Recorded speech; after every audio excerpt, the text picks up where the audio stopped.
अरे पानी आओ थी तो उसे का बोल पानी से डरा। आप रहिए ना, क्या दिक्कत है? नहीं तो एंट्री नहीं देना चाहिए था, यहाँ पे बेइज्जती महसूस हो रहा है मुझे। ऐसा बात नहीं है ना, आज कलाकार को सम्मान हम सबसे ज्यादा करते हैं। ना ना ठीक है, सम्मान करते हैं आप, लेकिन ऐसे नहीं होता है। कोई ऐसा किसी से हमको कोई दिक्कत नहीं है, लेकिन अब हम घर में आए हैं। आज हमारा बहन के शादी है, इंद्रजीत भैया के बहन, हमारे बहन। हमने दोसर के घर में थोड़ी प्रोग्राम कर, रात भर गया हम ना गाए। हमारा तो अब आराम बैठे के चाहिए, क्या दिक्कत है?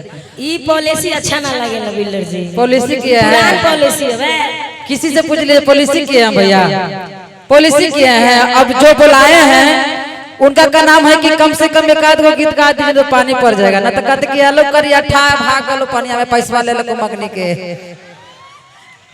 सब अपने हैं ना जी, ऐसा बात नहीं है, सब लोग अपने हैं। कोरस के उठाइए, कोरस के। हेलो, चलिए आज हम आप सबके गांव हमरा इंद्रजीत मुखिया के पंचायत बीटा पंचायत, आज हमरा इंद्रजीत भैया के बहन के शादी समारोह में जितना भी आशीर्वाद देवे गार्जियन लोग भाई लोग उपस्थित बनी, सब कोई तेज से एक बार गोर छूट के गोल लगा तनी हमरा ताली बजा के आशीर्वाद दे दी लोग।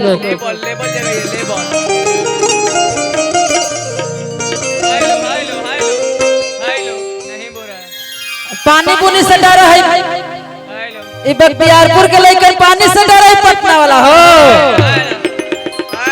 कोई बोलता ही नहीं, कोई न बोलता, कोई न बोलता, लाठी चलता।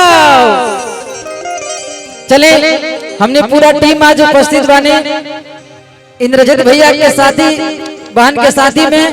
बहुत अच्छे अच्छे गायक गायिका हमारे भोजपुरी के बहुत अच्छे गायिका नेहा राज उपस्थित हैं, हमारे उषा यादव उपस्थित हैं, सोनम यादव उपस्थित हैं, हमारे बहुत अच्छे गायक भिक्कू दांगी, ज्ञान रंजन पांडे भैया उपस्थित हैं। सब कलाकार हमने उपस्थित हैं। और मगध के इकलौता जो हम सबको अच्छा म्यूजिशियन बजाते हैं, मगध म्यूजिशियन उनका नाम है प्रकाश बिरबल पप्पू भैया को उपस्थित हैं। सभी उपस्थित हैं हम लोग। हमारे बहुत अच्छे कोरियोग्राफर जो हमको वीडियो शूटिंग करते हैं, आप सब देखते हैं, वीडियो में देखते हैं। हमारे पवन पीसी सर गार्जियन उपस्थित हैं, आज शूटिंग करते करते हमने के प्रोग्राम में भी आ गए हैं। सबके स्वागत मंच पर। और हमारा जितना भी इंद्रजीत भैया के बहन के शादी में उपस्थित है गार्जियन लोग, सबके स्वागत है। कहो भैया ये पानी से डरे वाला ही हमने हो, पानी ऐसे ही भाग लेते हैं।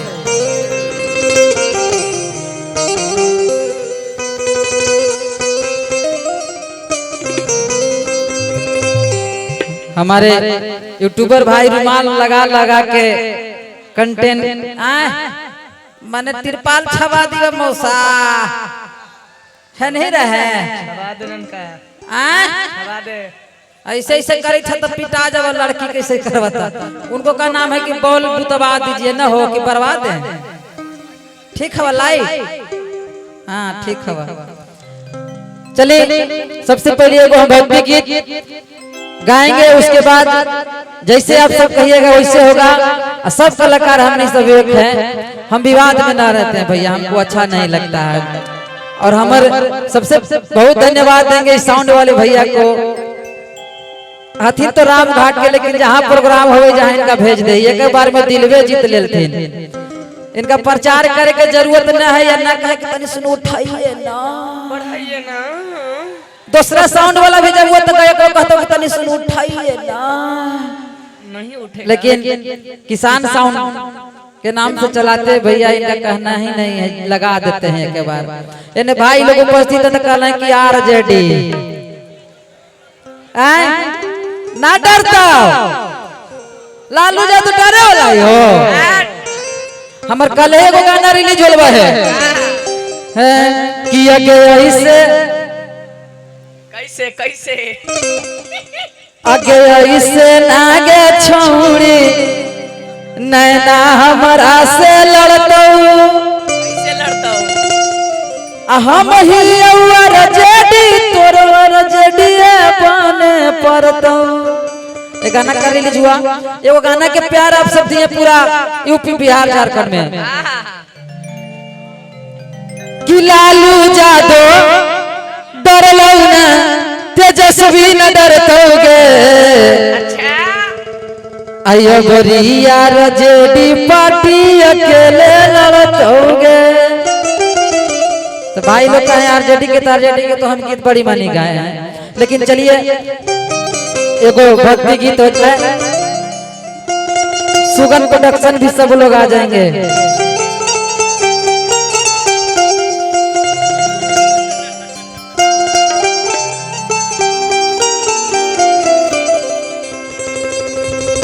क्या बात है प्रकाश भैया, प्रकाश भैया एगो भक्त माई के दरबार में गइल बा, माई से बिल्कुल मगही भाषा में कहता भैया का कहता है कि तोहरे भरोसे देवी मैया झिझिया बनैली है। हाय हाय हाय हाय हाय हाय लड़का कहै थे भैया का कहै थई कि तोहरे भरोसे देवी मैया सुमिरन कैली है।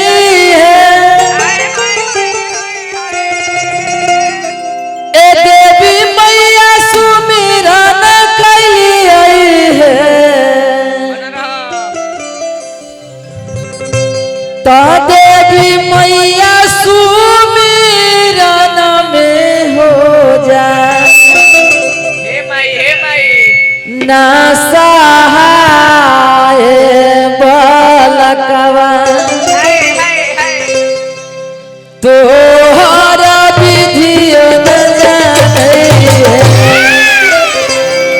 चलो डायरेक्ट चलो काहे कि आवी तो पानी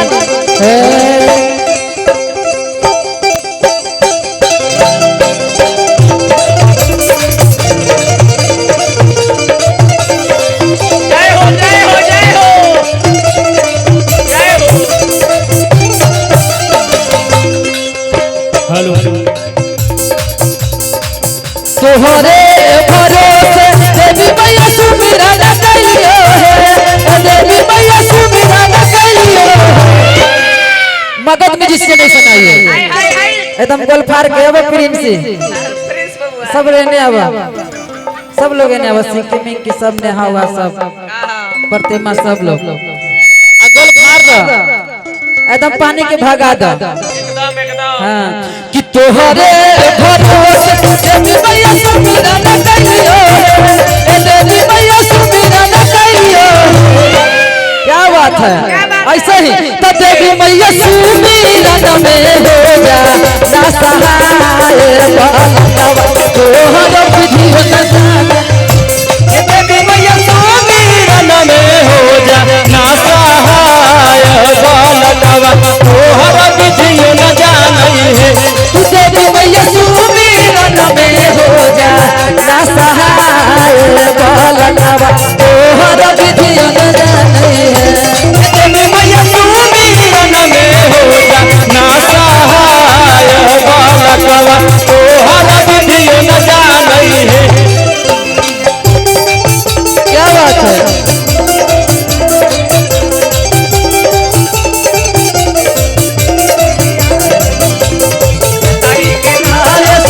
मैया थारे लगी होगे मैया थारे लगी होगे हो जाना सहाय बालकवा तोहरा विधियो न जाने है। मैया सुमिरन में हो जाना सहाय बालकवा तोहरा विधियो न जाने है। लड़का माई के दरबार में गइल बा, आ माई से कहता कहता ब्यास ए नेहा का कहता ब्यास अंधड़ तो आवे से भाई आवे से सगुना हरा दिया गे कि आगे बेटी जुगा जुगा मांगी ले से नूरवा गे बेटी। तोहरा चढ़बोगे बेटी सगो नाहर दिया गे सगो नाहर दिया गे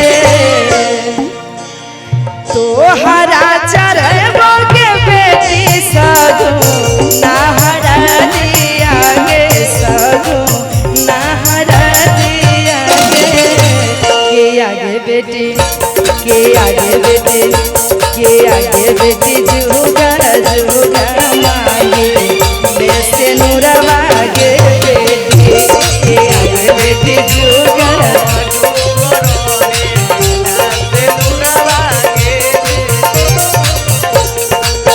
तोहरा चढ़बोगे बेटी सगो नाहर दिया गे सगो नाहर दिया गे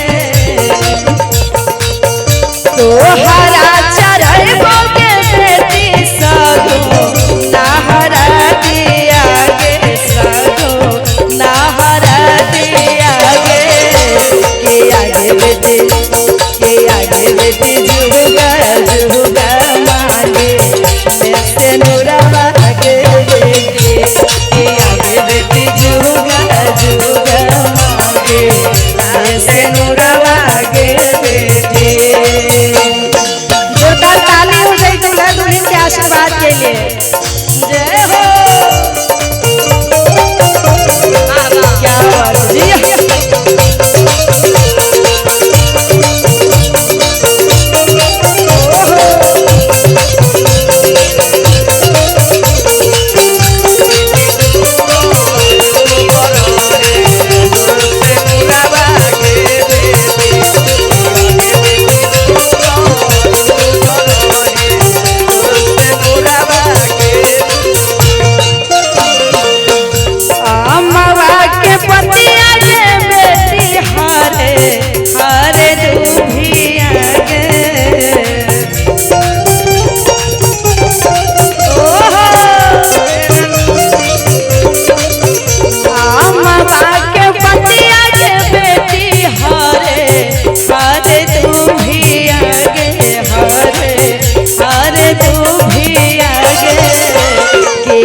बेटी के आगे बेटी के आगे बेटी हारा ही कराबो तोर बियाहवा गे बेटी के आगे बेटी हारा ही कराबो तोर बियाहवा गे बेटी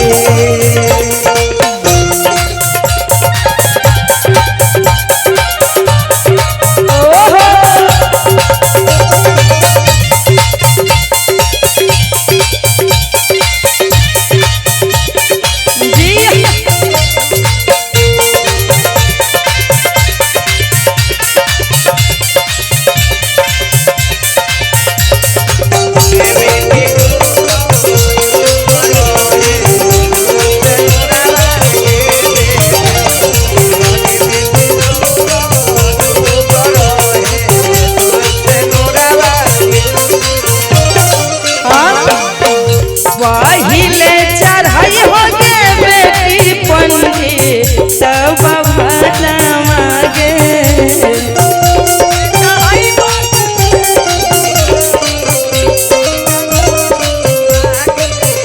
पहिले चढ़ाई हो गे बेटी पंडित तब भला मागे पंडित तब भला मागे के आगे बेटी के आगे बेटी तावरे चढ़ई हो अपन